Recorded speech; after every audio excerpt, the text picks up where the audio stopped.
दोस्तों बचपन से ही मुझे दही बड़ों में हमेशा से पकौड़ियाँ पसंद होती थी और बड़े मैं कभी भी शौक से नहीं खाती थी, मगर जब से मैंने ये रेसिपी ट्राई की है उसके बाद से मुझे पकौड़ियों से भी ज़्यादा बड़े जो है वो पसंद आ गए हैं, क्योंकि ये इतने टेस्टी, इतने सॉफ्ट और फ्लफी और इतने मज़े के बन के रेडी होते हैं कि पकौड़ियों तो समझे इसके सामने कोई चीज़ ही नहीं है। तो आज मैं आपके साथ जो रेसिपी शेयर करूँगी बहुत ही ज़बरदस्त ऑथेंटिक बड़ों की रेसिपी है। इसको आप एक बार बनाएंगे ना तो आप बार बार बनाने पर मजबूर हो जाएंगे, और सबसे बड़ी बात यह है कि आप इसको बनाकर जो है वो स्टोर भी कर सकते हैं। इतनी ईजी और क्विक रेसिपी मैं आपके साथ शेयर करूंगी। रमजान के लिए आप इनको बनाकर स्टोर कर लें और पूरा रमजान आप इनको यूज करें, और इंशाल्लाह जब भी इफ्तार पे आप इनको ट्राई करेंगे तो आपको मजा आ जाएगा और आप इंशाल्लाह दुआ में मुझे जरूर याद रखेंगे, क्योंकि इस रेसिपी को ट्राई करने के बाद आपको कोई भी और रेसिपी बिल्कुल भी पसंद नहीं आने वाली है। इसको सॉफ्ट और फ्लफी बनाने के लिए कौन सी ट्रिक यूज की जाती है डिटेल के साथ आपके साथ शेयर करूंगी। कुछ बड़े हम रेडी करेंगे और कुछ जो है वो हम स्टोर भी करेंगे। किस तरीके से आप इनको स्टोर कर सकते हैं, क्या मेथड है, पूरा डिटेल रेसिपी शेयर कर रही हूँ, तो बिना स्किप किए देखिएगा। वीडियो अगर आपको पसंद है तो लाइक और शेयर और चैनल को सब्सक्राइब जरूर कर लीजिएगा। इनको रेडी करने के लिए सबसे पहले यहाँ पर मैंने माश की दाल यूज की है 2 कप। अच्छा दोस्तों, ये माश की दाल के साथ भी बनते हैं और ये मूंग की दाल के साथ भी बनते हैं, और दोनों को हाफ हाफ यूज करके भी बनते हैं, लेकिन जो मेरी मोस्ट फेवरेट है ना वो माश की दाल से ही है। और इसके साथ जो बड़े बनते हैं ना उनका टेस्ट बहुत ही लाजवाब बन के तैयार होता है। अगर आप चाहें तो आप इस सेम रेसिपी को मूंग की दाल के साथ भी ट्राई कर सकते हैं, लेकिन माश की दाल के साथ जो है ना वो आप एक बार जरूर बना के देखिएगा इसको। तो इनको जो है वो अच्छे से हम वॉश करेंगे और ओवरनाइट के लिए हम इनको सोक करके रख देंगे, और अगर ओवरनाइट का टाइम नहीं है तो कम से कम 5 से 6 घंटे आपने इसको सोक जरूर करना है। इसके बगैर आपके दही बड़े बिल्कुल भी अच्छे नहीं बनेंगे। ये स्टेप बहुत इंपॉर्टेंट है, आपने जरूर फॉलो करना है। ओवरनाइट मैंने इसको भिगो के रख दिया था, तो नेक्स्ट डे आप देख सकते हैं कितने अच्छे से ये सोक हो गई है। तो अब हमने क्या करना है, अब हमने इसको बहुत बारीक ग्राइंड कर लेना है। ग्राइंड करने के लिए ग्राइंडर जग यूज करेंगे जो कि हर घर में ही इजीली अवेलेबल है। इसके अंदर हम इसको शामिल करेंगे थोड़ा थोड़ा करके, और साथ हम इसको बहुत बारीक पीसेंगे। अच्छा, यहाँ पे दोस्तों आपने ये ध्यान रखना है कि आपने एक्स्ट्रा पानी इसके अंदर शामिल नहीं करना, बल्कि इस तरीके से आप कोशिश करें कि स्टेन करके आप दाल जो है वो जग में शामिल करें। और उसके बाद जब हम इसको पीसेंगे तो हमें जितना पानी जरूरत होगी, 1, 2 या 3 टेबल स्पून जितना रिक्वायर होगा ना, हम बस उतना ही पानी यूज करेंगे। सारे पानी को हम जो है वो यूज यहाँ पर नहीं करेंगे, क्योंकि हमें एक थिक सा पेस्ट बनाना है इसका। अगर ये पेस्ट जो है वो पतला हो जाएगा तो बड़े अच्छे से शेप होल्ड नहीं करेंगे और ना ही ये अच्छे से बीट होंगे। 2 कप माश की दाल के अंदर जो स्पाइसेस हम यूज करेंगे उसमें अजवाइन जो है वो 1 चाय का चम्मच, 1 चाय का चम्मच जीरा साबुत शामिल करेंगे, और 1 चाय का चम्मच ही हम इसके अंदर नमक शामिल करेंगे। बस ये 3 ही चीजें हम इसके अंदर शामिल करेंगे और हम इसको अच्छे से पीस लेंगे। अच्छा, पीसने के दौरान ये है कि हम 1 से 2 टेबल स्पून पानी हम इसमें शामिल करेंगे अगर हमें जरूरत लगेगी। मतलब जब हमें ये फील होगा कि दाल अच्छे से ग्राइंड नहीं हो पा रही तो हम 1 से 2 टेबल स्पून पानी शामिल करेंगे, और फिर इसको जो है वो हम ग्राइंडर को चलाएंगे। और उसके बाद ये है कि हम इसको तकरीबन 10 से 15 सेकंड के लिए चलाएंगे, और फिर हम रोक कर अच्छे से हम उसको मिक्स करेंगे। कोई नाइफ ले लें, कोई स्पून या फिर कोई फोक वगैरह, किसी भी चीज से उसको अच्छे से मिक्स कर लेंगे। उसके बाद हम दोबारा से जो है वो ग्राइंडर को ऑन करेंगे। तो इसी तरीके से रुक कर और दोबारा चलाकर हम जो है वो इसको ग्राइंड करेंगे। पानी जरूरत होगी तो थोड़ा थोड़ा 1 से 2 टेबल स्पून हम शामिल करते जाएंगे,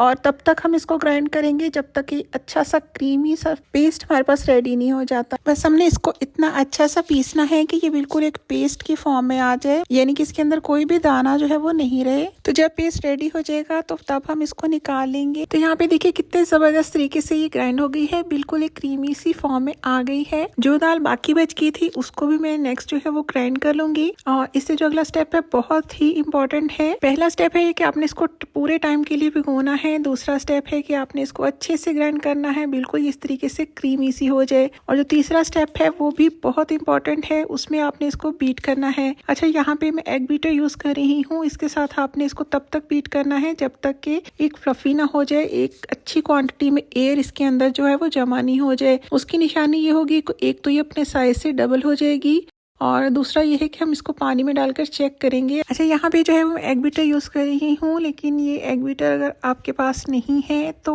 आपने क्या करना है ये मैं अभी आगे चलकर आपको जो है वो बताती हूँ। तो यहाँ पे मैं इसको तब तक बीट करूंगी जब तक कि ये अपनी क्वांटिटी से डबल नहीं हो जाती है, और इसकी लुक्स भी जो है ना थोड़ी लाइट सी हो जाती है, थोड़ी फ्लफी सी जो हो जाती है। तो अगर आपके पास एग बीटर नहीं है तो अब मैं आपको बताती हूँ कि आपने इसको किस तरीके से बीट करना है। तो सिंपल आपने क्या करना है कि आपने हाथों की मदद से ही इसको एक ही साइड पे घुमाते हुए इस तरीके से बीट करना है। अगर आप एग बीटर यूज करेंगे तो भी आपने डायरेक्शन जो है वो एक ही रखनी है, और हाथों के साथ भी अगर इस तरीके से आपने बीट करना है तो डायरेक्शन आपने एक ही रखनी है, यानी कभी राइट कभी लेफ्ट नहीं घुमाना, बल्कि उसको आपने एक ही साइड पे अच्छे से इस तरीके से बीट करते जाना है। हाथों की मदद से भी वही रिजल्ट आपको मिलेंगे जो एग बीटर से मिलेंगे। बस ये है कि एग बीटर से थोड़ा सा हम रिलैक्स हो जाते हैं और इजीली ये चीज हो पाती है। तो यहाँ पर प्याली में हम थोड़ा सा पानी लेंगे और 1-2 ड्रॉप्स इस बैटर के हमने इसके अंदर शामिल करने हैं। तो आप ये देखिए बैटर जो है वो इस तरीके से पानी के ऊपर फ्लोट करना स्टार्ट हो गया है। ये बॉटम में बैठा नहीं है। अगर ये बॉटम में बैठ जाए तो आपको मजीद इसको अच्छे से बीट करना पड़ेगा। अगर ये इस तरीके से जो है वो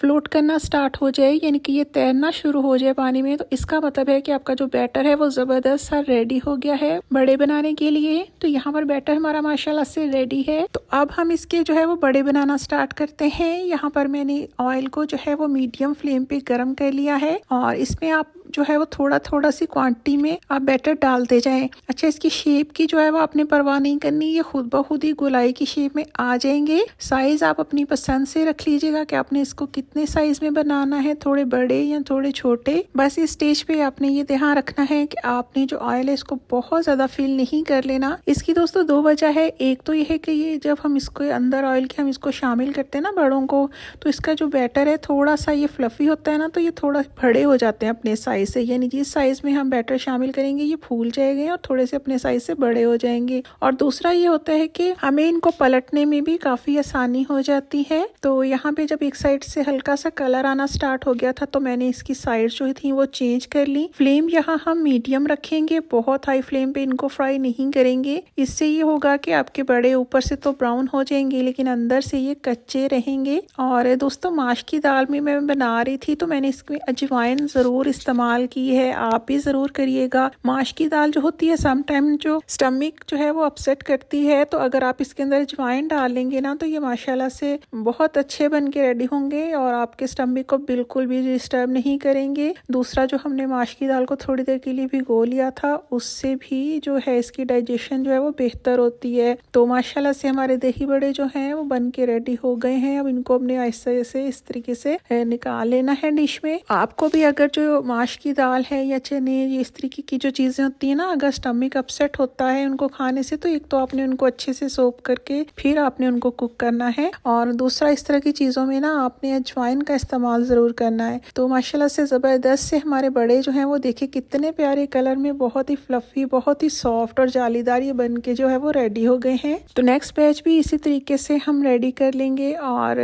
फिर हम इनको असेंबल करेंगे। तो दोस्तों इसकी कुकिंग में मैंने जितनी भी टिप्स आपको दी हैं आप उनको जरूर फॉलो कीजिएगा। इसके साथ आपको एक तो ये डाइजेशन में मसला नहीं करेंगे और दूसरा ये बहुत अच्छे और टेस्टी बन के रेडी होंगे। तो यहाँ पे सेकंड बैच भी रेडी हो गया है माशाल्लाह से। तो आप भी इस तरीके से बड़े बनाकर जो है वो घर में रेडी कर सकते हैं। इनको आप स्टोर कर सकते हैं बनाकर। बाजार से इनको लेना टोटली अवॉइड करें क्योंकि वो बिल्कुल भी हाइजेनिक नहीं होते। ये देखिए कितने सॉफ्ट बने हैं माशाल्लाह से, और इतने ये जालीदार और फ्लफी बन के ये रेडी हुए थे। और ये आप अंदर से इसकी जाली जो है वो चेक कर सकते हैं माशाल्लाह से कितनी जबरदस्त बनी है। फ्रेंड्स बिलीव मी, जब इसको आप फ्रेश बनाएंगे ना तो इन बड़ों को जो है वो सोक करने की भी जरूरत नहीं पड़ेगी। ये इतने सॉफ्ट थे अंदर से। ये जस्ट मैं आपको मेथड बताने के लिए जो है वो ये स्टेप कर रही हूँ, अदरवाइज ये इतने सॉफ्ट थे कि उसके ऊपर डायरेक्ट जो है वो दही डालकर इसको जो है वो खाया जा सकता था। इतने सॉफ्ट ये बन के रेडी हुए थे। हाँ, जब आप इनको स्टोर कर लेंगे तो उस टाइम पे जब आप इनको निकालेंगे ना फ्रिज से, तो तब इनको थोड़ा सा सोक करने की जरूर पड़ेगी। नीम गर्म पानी के अंदर आपने इनको थोड़ी देर के लिए भिगो देना है। तो लेकिन जब ये फ्रेश बनते हैं तब ये बहुत सॉफ्ट होते हैं। तो इस तरीके से हल्का सा कोई वजन कोई प्लेट ऊपर रखते हैं ताकि ये अच्छे से सोक हो जाए, और बस 5 से 7 मिनट आपने इनको देने हैं। तो इस टाइम पे ही ये अच्छे से फूल जाएंगे और नरम हो जाएंगे। 5 से 7 मिनट के बाद इस तरीके से आपने ढक्कन उठा लेना है और बड़ों को जो है वो आपने बहुत हल्के हाथों से निचोड़ लेना है, बहुत एहतियात के साथ, ताकि ये टूटे नहीं। तो यहाँ इस तरीके से ही हमने सभी बड़ों को जो है वो बाहर निकाल लेना है पानी से। तो यहाँ में दोस्तों सभी बड़े जो है वो मैंने निकाल लिए हैं पानी से। देखिए इस तरीके से ज़बरदस्त से बन गए, ये रेडी हो चुके हैं और ख्याल रखना है आपने ये टूटे नहीं। तो अब हम नेक्स्ट स्टेप पे चलते हैं, हम इसको असेंबल करते हैं। यहाँ पर मैंने एक डिश ले ली है, आप चाहें तो किसी बाउल के अंदर भी इसको जो है वो अरेंज कर सकते हैं। तो यहाँ पे सबसे पहले मैं यहाँ पर भीगी हुई पकौड़ियाँ जो है वो इसके अंदर शामिल करूंगी। ये भी होममेड पकौड़ियाँ हैं और इसकी रेसिपी भी अगर आपने देखनी होगी तो ज़रूर कमेंट करके बताइएगा, मैं आपके साथ इसकी रेसिपी भी शेयर करूंगी या फिर नेक्स्ट किसी वीडियो में इंशाल्लाह मैं ज़रूर बताऊंगी। तो इसके बाद हमने इसके ऊपर थोड़े से बॉयल आलू जो है वो शामिल कर देने हैं। सारी चीज़ें आप अपने टेस्ट के अकॉर्डिंग ले लीजिएगा और एंड पे हमने इसके ऊपर रखने हैं बड़े जो हमने रेडी किए हैं। साथ में अपनी पसंद का कोई भी सैलेड आप यूज़ कर सकते हैं, जिसमें प्याज, टमाटर, आप खीरा भी शामिल कर सकते हैं। मैंने यहाँ पर जस्ट ये दोनों चीज़ें ही शामिल की हैं और उसके ऊपर से हमने बहुत ही अच्छा सा फिटा हुआ दही शामिल करना है। दही को आपने अच्छे से बीट कर लेना है। अगर आपको लगे कि थोड़ा सा ये खट्टा है तो आपने इसके अंदर दूध शामिल कर लेना है